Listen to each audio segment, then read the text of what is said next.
नमस्कार। मैं संजय कुमार मिश्र आप सभी का जागो मानव चैनल में स्वागत करता हूं।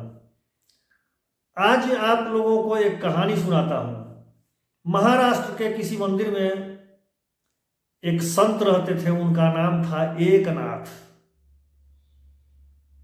बिल्कुल आउटलुक संत का था, स्वभाव ही संत का था। जो भी उनके सानिध्य में रहते या नजदीक आते, शांति का अनुभव करते, बहुत प्रसन्न अनुभव करते। एक बेचैन आदमी उनके पास पहुंचा। उसके मन में सेकंड में भी कई विचार आ जाया करता था। तो उनसे प्रश्न किया कि महाराज, आप देखने में तो संत हैं, ध्यानास्थ रहते हैं, वेशभूषा वाणी सभी संत का है, लेकिन अंदर में क्या है ये मैं नहीं जान सकता हूं। अंदर में भी ध्यान लगता है कि नहीं। एकनाथ महाराज ने उससे कहा कि इसका जवाब मैं 2 दिन बाद तुमको दूंगा और 2 दिन बाद तुम आना मेरे पास। चूंकि एकनाथ जी के पास बहुत सारे लोग पहुंचते थे, अपना हाथ दिखाते थे, ललाट दिखाते थे, कुछ मेरे बारे में बतलाइए। यह भी व्यक्ति गया था उनके पास कुछ जानने के लिए। तो उन्होंने कहा कि तुम 2 दिन के बाद निश्चित रूप से मेरे पास आना, तुम्हारे प्रश्न का उत्तर मैं दे दूंगा, क्योंकि आज से 8वां दिन तुमको मर जाना है। मरने के पहले अपने प्रश्न का उत्तर जान लो। बस इतना ही उन्होंने कहा। अब वह मंदिर के सीढ़ी से चलने को हुआ तो चल नहीं हो रहा है, बहुत ही कमजोर हो गया, शरीर साथ नहीं दे रहा है, माइंड काम करना बंद कर दिया। सड़क तक आते आते वह गिर जाता है। उसे लोग बाग घर पहुंचाते हैं, घर जाता है, बेड पर पड़ जाता है, खाना पीना त्याग देता है कि अब तो 8 दिन के बाद 8वां दिन मुझे मरना ही मरना है, सूर्यास्त होते समय मर जाऊंगा मैं। और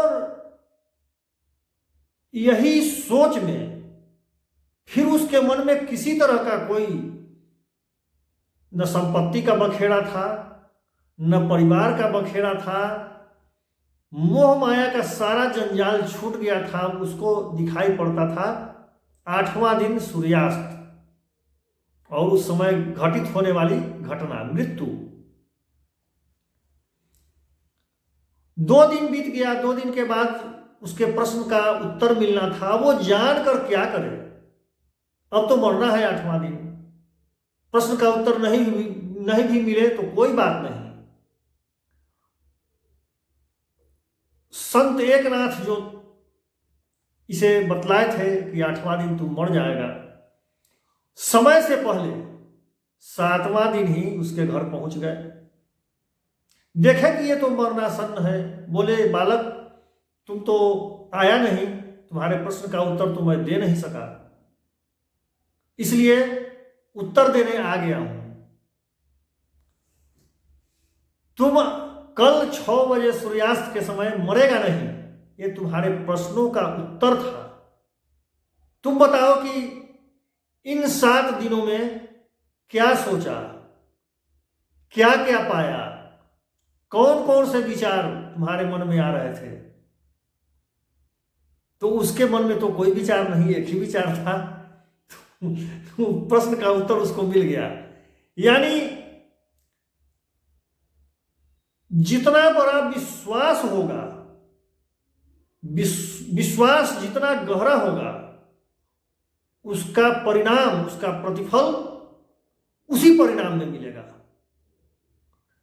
आप जिस वस्तु पर जितना विश्वास करते हैं परिणाम उसी रूप में मिलता है आपको। ईश्वर को मानने वाले देखे तो नहीं है, ईश्वर को तो किसी ने देखा नहीं, लेकिन एक विश्वास करते हैं। तो विश्वास जैसा होता है शरीर वैसा काम करने लगता है, दिमाग वैसा काम करने लगता है, दिमाग से वैसा हार्मोन स्रावित होने लगता है और आपका सबकॉन्शियस माइंड आपके विश्वास को प्रतिफलित करने के लिए वैसा ही कार्य करावेगा आपसे। इसलिए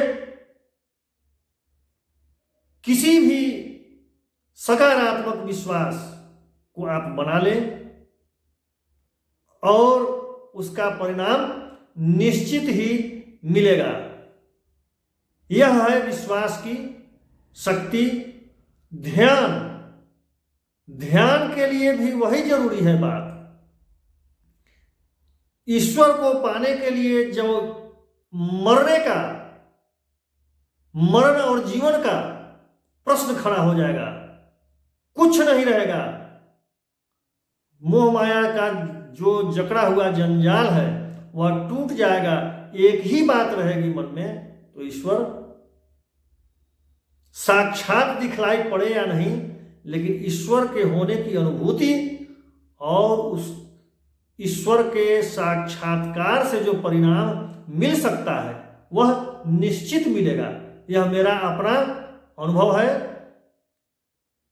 इसलिए जो भी व्यक्ति